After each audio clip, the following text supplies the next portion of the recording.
tudo bem? Eu sou a professora Sandra Neves e é uma alegria estar aqui falando com você, mesmo que nesse ambiente, nesse espaço virtual. Bom, dando continuidade, nesse vídeo nós vamos refletir sobre a importância de se observar a intencionalidade educativa e a rotina na escola de educação infantil.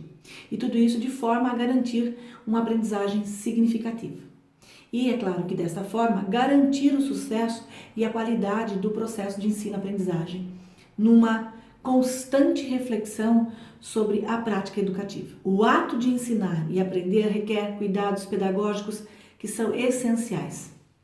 Cuidados estes permeados em tese por intenções durante todo o processo de ensino-aprendizagem. Mas antes de mergulharmos na compreensão do que de fato representa a intencionalidade educativa, nós vamos conversar sobre a aprendizagem significativa. E eu farei uma breve contextualização histórica a respeito da aprendizagem significativa. Quando se começou a falar em aprendizagem significativa, lá em meados da década de 60, o que predominava na educação eram as ideias behavioristas e uma educação mecânica que privilegiava a memorização. A memorização era o foco do processo ensino-aprendizagem. Acreditava-se, portanto, na influência do meio sobre o sujeito. O que os estudantes sabiam não era considerado e entendia-se que só aprendiam se fossem ensinados por alguém. Foi o pesquisador americano David Ausubel, em 1963, que propõe o conceito de aprendizagem significativa. E suas ideias foram depois corroboradas por pesquisas realizadas tanto por Piaget quanto por Vygotsky. Pensada para o contexto escolar, a teoria de Ausubel leva em conta a história do sujeito e ressalta o papel do docente na proposição de situações que favoreçam a aprendizagem significativa. O que se aprende tem que fazer sentido e o ponto de partida é o aluno e suas experiências prévias. Segundo Ausubel, ensinar sem levar em conta o que a criança já sabe é um esforço vão, pois o novo conhecimento não tem onde se ancorar, onde se sustentar. Quando consideramos a aprendizagem, como já foi mencionado aqui, ela pode ser mecânica ou significativa. A aprendizagem significativa, ela é duradoura, enquanto a mecânica, ela é efêmera. Com o passar do tempo, há uma maior probabilidade de esquecer o que foi memorizado, porque as informações ficam soltas, não estão conectadas, nem ancoradas, servindo apenas para uma situação já conhecida, algo muito específico. Um exemplo disto: um aluno aprende para responder as questões em uma prova. Se dias depois ele for novamente questionado sobre o tema ou o conteúdo, ele não consegue dar a devolutiva, ou seja, ele não aprendeu de fato. A aprendizagem significativa, por sua vez, ela somente é possível quando existe uma predisposição para aprender. Também tem que haver um desejo, um querer. Quando o aluno pode participar, sugerir, interferir, argumentar, produzindo uma mudança de atitude, isso contribui para o querer. A aprendizagem significativa, ela ocorre quando uma nova ideia se relaciona aos conhecimentos prévios em uma situação que é relevante para o estudante e que foi proposta, é óbvio, pelo professor. Paulo Freire, no livro Pedagogia da Autonomia, ele expressa a importância de se respeitar os saberes do aluno e, a partir disso, discutir a realidade concreta em que ele está inserido. A cada nova experiência, o aluno aprende, reflete, questiona, modificando sua forma de ser e de pensar o mundo. As condições para que ocorra esta aprendizagem significativa, elas são a adoção de materiais e estratégias potencialmente criativas por parte do professor e, mais uma vez, ressaltando a predisposição para aprender por parte do estudante. Uma abordagem lúdica, ainda que desejável, ela não garante uma aprendizagem significativa. E é necessário promover reflexão e a negociação de significados. Embora os estudos de Ausubel sejam centrados na dimensão cognitiva, na atualidade, como já conferimos nesta formação, as outras dimensões humanas, elas são consideradas tão relevantes para a aprendizagem quanto a cognitiva.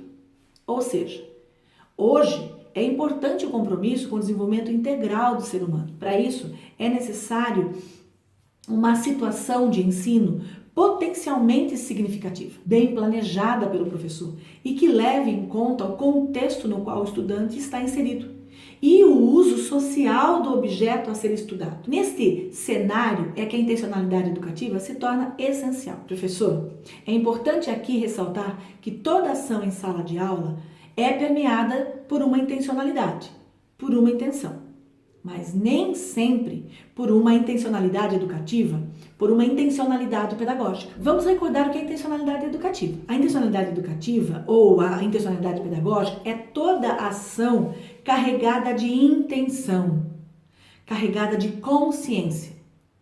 Intenção por parte de quem? Consciência por parte de quem? Do professor.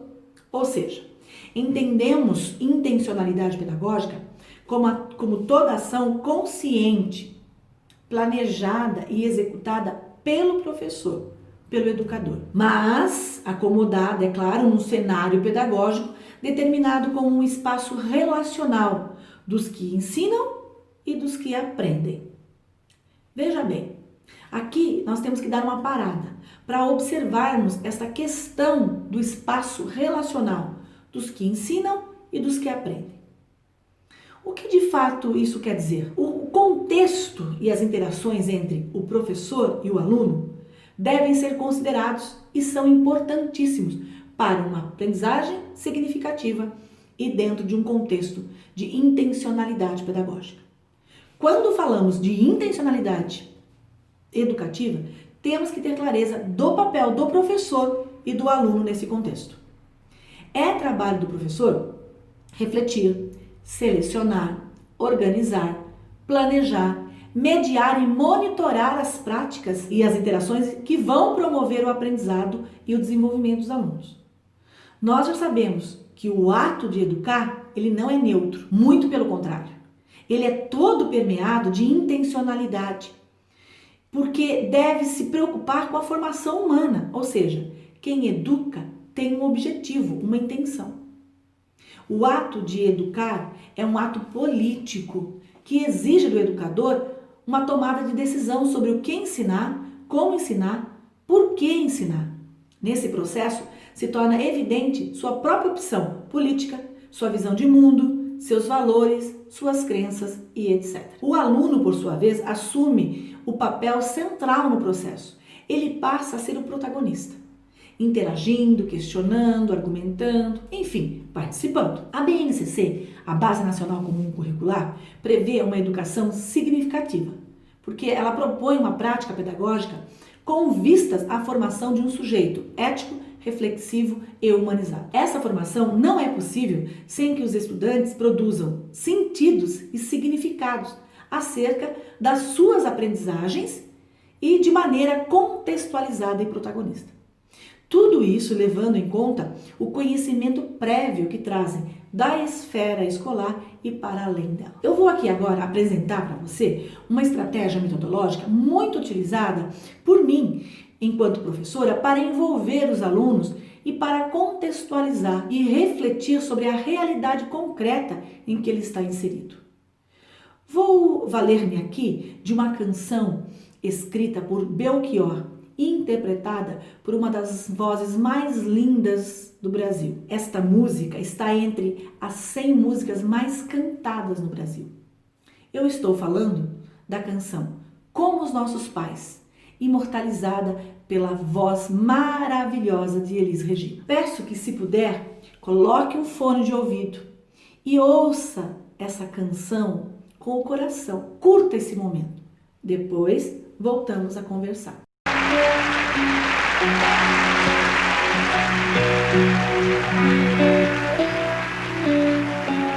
Não quero lhe falar, meu grande amor,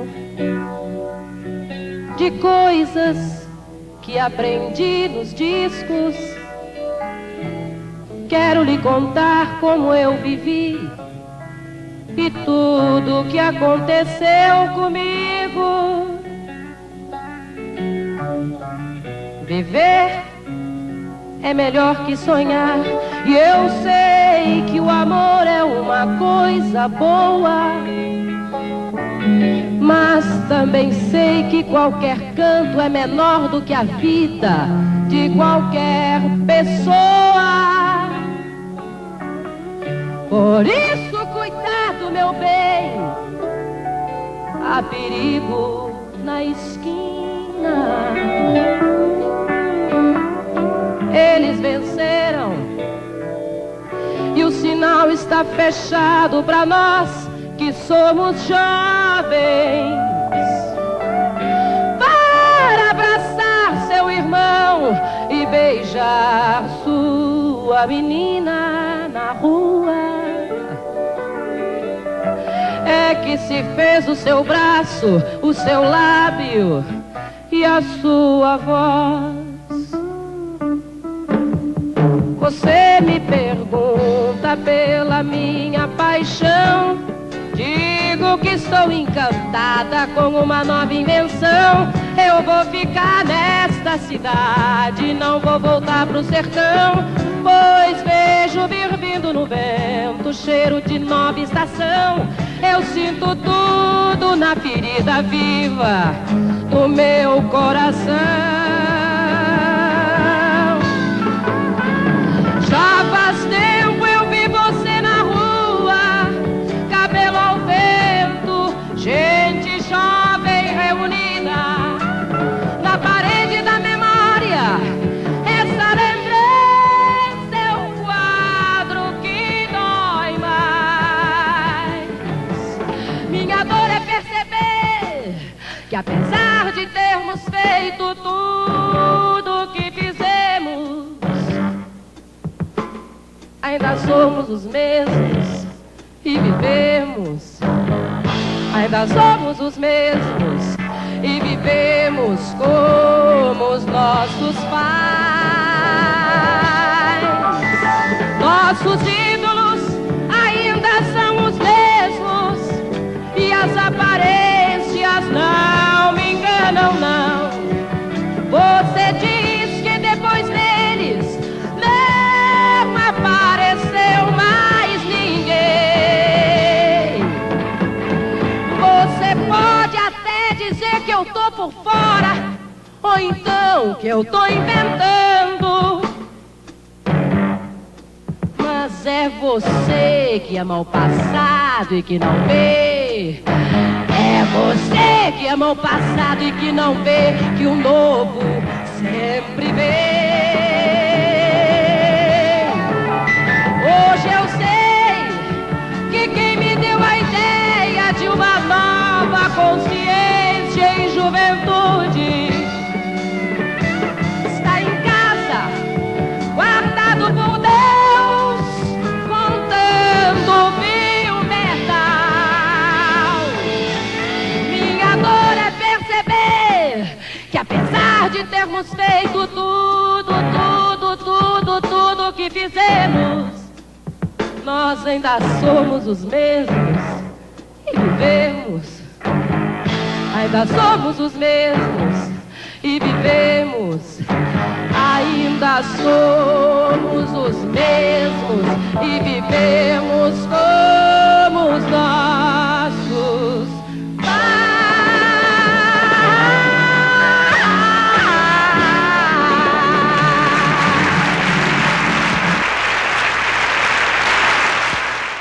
Uau! Quanta paixão a Elis Regina imprimiu ao cantar esta canção, ao interpretar esta canção.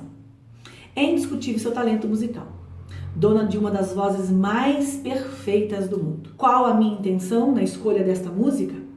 Bem, escolhi por ser uma música que traz uma memória afetiva para quem a ouve, principalmente se você já tiver mais de 40 anos. Assim como eu. Das vezes em que eu me utilizei desta canção em sala de aula, eu usei com diferentes intenções, com diferentes propósitos. Mas o principal era promover uma aprendizagem significativa. Para que você, professor, compreenda o uso de uma música para promover e despertar o interesse sobre um tema e como levar a uma aprendizagem significativa, eu vou contextualizar historicamente esta canção vou aplicar a estratégia com você.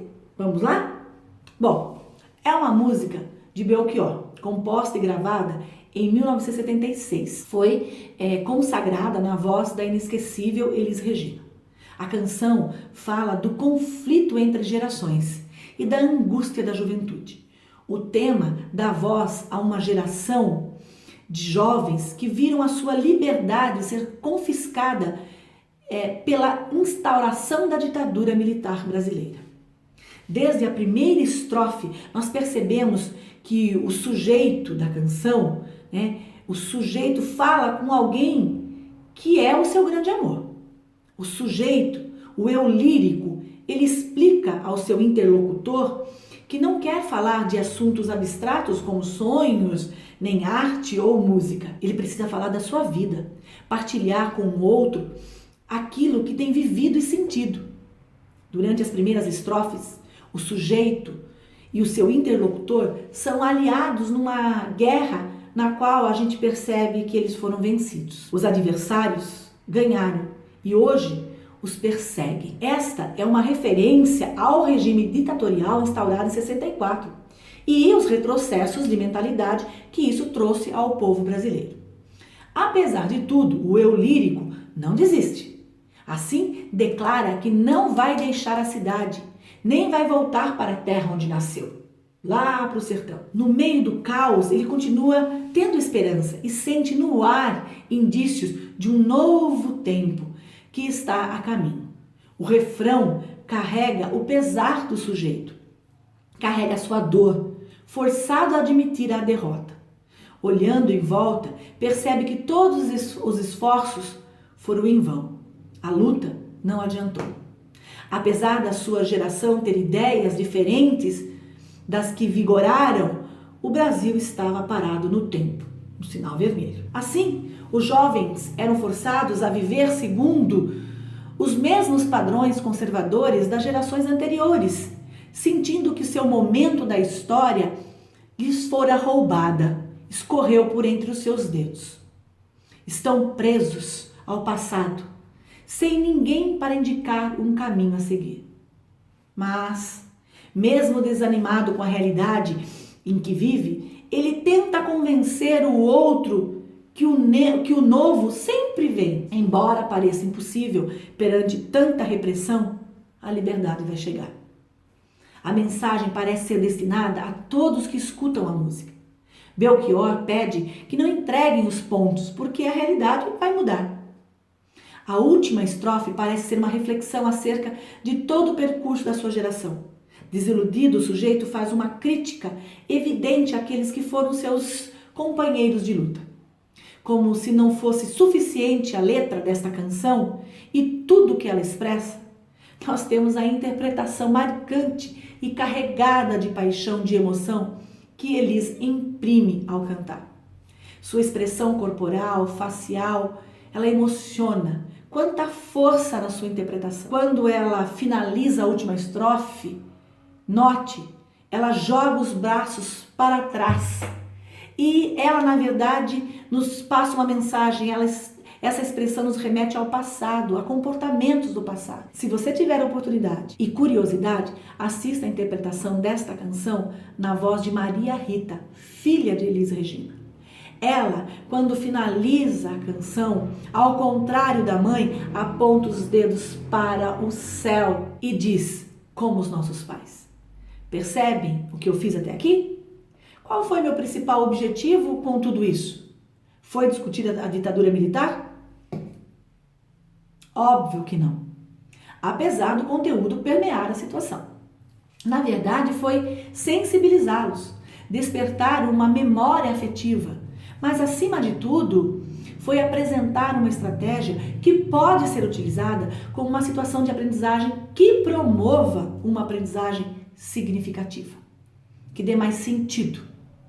Das vezes em que eu utilizei essa estratégia enquanto professora de história com os meus alunos, minha intencionalidade pedagógica variou desde usar a música como um recurso didático para iniciar a abordagem sobre o tema da ditadura militar no Brasil, ou com a intenção de levar o aluno a perceber a arte como meio de luta contra a ditadura, ou a produção de vídeo e seu objetivo de emitir uma ideia, uma mensagem. Seja qual fosse minha intenção pedagógica, meu objetivo maior e de maior responsabilidade era garantir uma reflexão, uma ressignificação de sentidos, uma contextualização. Enfim, promover uma aprendizagem significativa. A música é excelente como estratégia metodológica para contextualizar um momento da história, como por exemplo, nesse caso da história do Brasil, quanto para permitir que os alunos possam imprimir novos sentidos e significados à letra da canção, como expressão da arte. Portanto, a música como um meio importante de expressão sociocultural, de ideias, pensamentos, luta, protesto, como também neste exemplo. Tenho certeza que, depois de tudo que apresentei em relação a esta canção, isto produziu novos sentidos a você.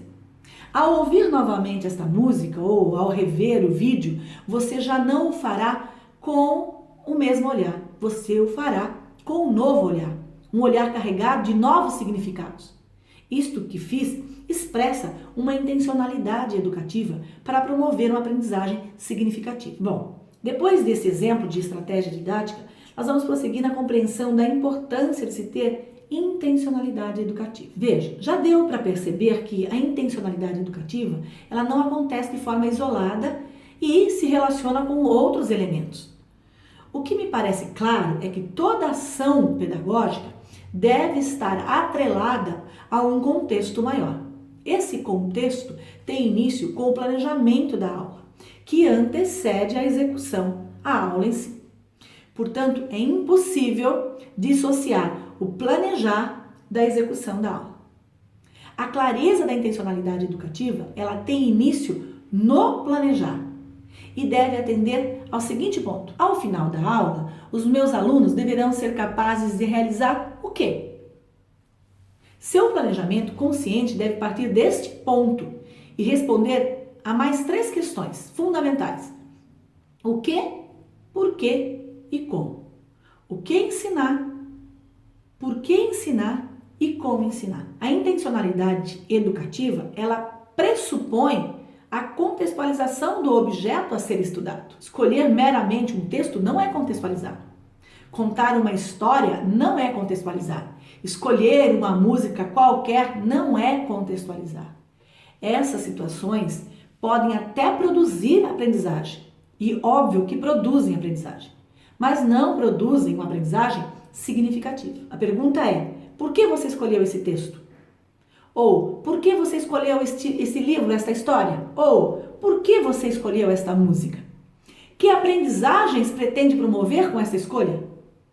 Qual situação, problema vou propor aos meus alunos a partir desta escolha? Porque se não houver uma situação onde o aluno possa interagir, questionar, argumentar, não haverá, como já vimos, uma aprendizagem significativa. Vale aqui ressaltar que no planejamento, a clareza da intencionalidade pedagógica é para o adulto. E qual o objetivo desta aula?